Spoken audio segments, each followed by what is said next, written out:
First time I ever smoked was in 8th grade.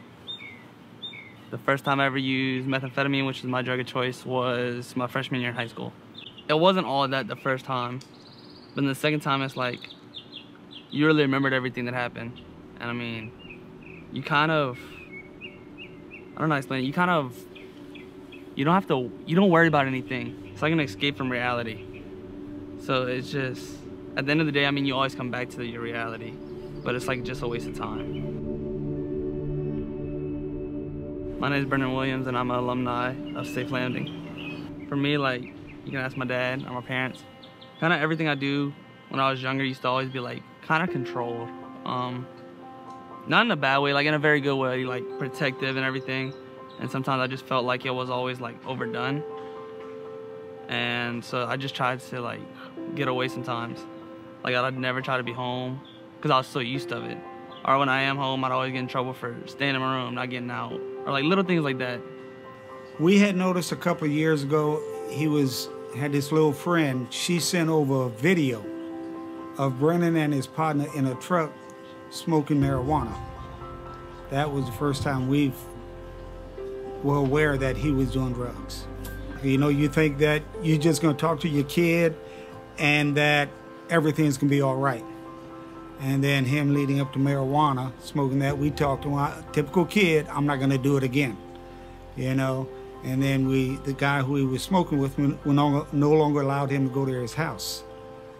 So he'd go on weekends. Like school, I was slacking at school. So, especially whenever we had COVID during school, we'd only go so many days a week. So I was more worried about making money to get drugs than do schoolwork. I would pay people to do my schoolwork because I was making so much money. Oh, I actually had a job. It wasn't not like that, not like what you're thinking. We ended up funneling vodka. So this gets into the story of why I don't like drinking. And one of my other friends, who I grew up with right down the road, he was about to go to the Army. The same time I was leaving to go to Texas, the same time he was going to the Army. So he ended up, his aunt on his parents' side, all drug heads, like very, very bad. They all use meth, they all use heroin, they all shoot up. And he wanted to try it before he left to go to the Army, because he was leaving, he just wanted to try something. So that night he ended up trying it. He came over, me and my other friend were drunk. And he was like, you want to try it? And I was like, sure. So my other friend ended up falling asleep drunk on the bed. Me and him left that night, went to a party. I ended up smoking. I did like 3 lines of meth. And then at like 4 in the morning, we went eat at a place called Mel's Diner. I ended up falling asleep on the table with food, with a plate of food. And I woke up the next morning and I didn't remember the exact feeling. So I wanted to try again to know what it really felt like. And then that's kind of like where it started. Brennan comes from such a good background, you know, not, I guess, like what you would think typical drug addict or anything like that, but you know, he got hooked and he did have this very hard time, and you know, he dealt with that for a little bit even in treatment, so we had to move past, you know, like that shame, that guilt, and kind of like explore, like, you know, what really got you hooked. What was it about it that you enjoyed? Why is it necessary to stop? For the longest time, I never used like very hard. I used for like as a weekend thing. Like I get all my schoolwork done, I do all this, I go to baseball practice, I go to do this, I do my chores at my house. I have the weekend to do whatever I want. And at that time, like at the time, it was fun. I can't say it wasn't, because it was. And I mean, I hate saying that, but it's true. But it was very fun at first, and then it got not to be fun.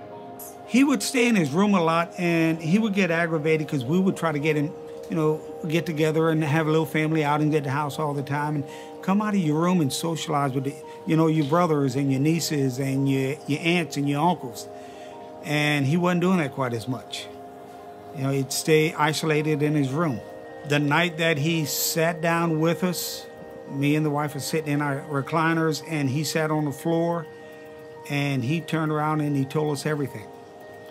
Well, that night we're sitting down, he comes up to us and he says, can we talk? I said, yeah. So we're sitting there, we're talking to him, and he says, I have a drug problem. And he looks me square in the eye, he says, I'm a meth head. I use meth. So it kind of opened our eyes, saying that, you know, he has a problem. He's reaching out to his parents, coming from a 17-year-old kid, that he wants help. It stops being fun when you have to use to get through the day. Like, you have to. If you don't, you feel sick. And what I mean by sick is, it's more than just withdrawals. It's more than just whatever pain you cause somebody else. It's like you literally feel sick. Like you feel like you can't get out of bed. You feel like you can't eat, you can't drink, you can't do anything unless you're high, because your body's so used to it. And the way that happened for me was, so one night, I can actually remember the exact date. It was July 26, 2020. Me and one of my friends, her name was Sydney. So she had used before, and she knew I used, but we never used together, never. So one night we went out and we were smoking, and I was like, what if we just try it again? I didn't use for like 6 months before this, but I didn't think it was a problem at that point. I just wanted to use and just have fun.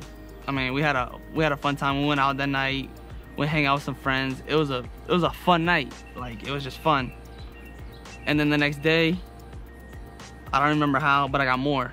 The day after that, I got more. The day after that, I got even more than those 3 days. And it just kept going, kept going.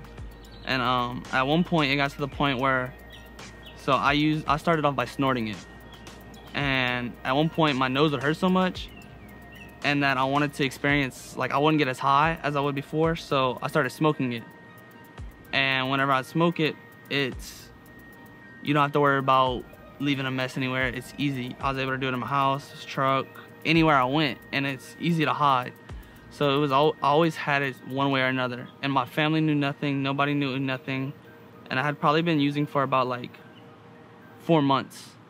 Brennan is already this like amazing kid. So even from the get, you know, we could see that he was very, very likable. But even in his recovery, you could see that he felt this like, I need to perform well. So it was, his motivation was always there. And that's something we talked about. You're so motivated. But we had to keep reminding him the motivation isn't what's going to get you through. We have to work on what's underneath. And I think that's the part he would forget, even in his own addiction, to acknowledge his own emotions. So it was a lot of like coaching, a lot of like just explaining what that is, what that means, until he finally put the pieces together. And he's like, while I am motivated, I have to recognize this within myself. And that's when I can start the real work and start to feel better. But no, me and my therapist got along very well. I loved our family calls. Once a week, you get to call your family and just talk about like things you're gonna do when you get home. And we had a very detailed plan, but sometimes they still don't go as planned. And I had fell off track when I got home, but I got back on the right track. And I still call my therapist once a week. I still call Miss Kellen once a week, and I check in. But me and her get along very well. And he finally got the word from his therapist that he was coming home, that he wanted to fly home by himself. That's how excited he was. You know, to see him at the airport when we picked him up, you know, I mean, the smile on his face.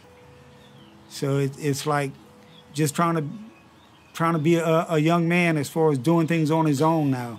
At some point while he was here, Brennan took on like a leadership role within the community, kind of like encouraging his peers to do better, to be more engaged. I think that's when we really saw like this big turnaround for him. He always had this innate leadership qualities in him, but when we saw him really taking on that role and just encouraging his peers, we were just like, he's getting it. Because now he wants other people to get it too, in the most positive kind of way. So I think that's when we started being like, he's doing amazing. We had a gathering the other night. He's out of his room, talking to everybody. He's not isolating himself. Yes, I am. I'm very proud of him. And if any parent has a problem with their kid, they need to do the same thing. That way they can be proud of their kids. So right now I still go to school. I do plan on graduating this year, even though I'm very far behind. After high school, I don't know exactly what I do. Right now I work at Smoothie King still. I still have my same job. My job knows what I've been through, and they still kept me. Very surprising. And I do have plans on becoming a firefighter, just like my lovely father right here. And besides that, I don't know what else I want to do. I haven't found that yet, but I think one day I will. But one thing I do like to do is I do like to help others. I always have. Like at work, I told them when I was here, I give out free coupons. Or like if it's in a medium and it makes enough for a large, I just pour it in a large because like I know I'm making somebody smile. And like that's just how I am.